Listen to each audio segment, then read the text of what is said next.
Noong 1775, nagtipon ang ikalawang Kongresong Continental sa Philadelphia, na nagtatakda ng mahalagang hakbang patungo sa kasarinlan ng Amerika mula sa pamumuno ng Britanya.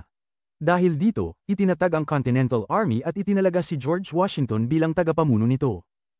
Noong ika-10 ng Mayo taong 1869, natapos ang unang transcontinental na daang bakal sa Estados Unidos, na nag-uugnay sa unang pagkakataon ng mga East at West Coasts.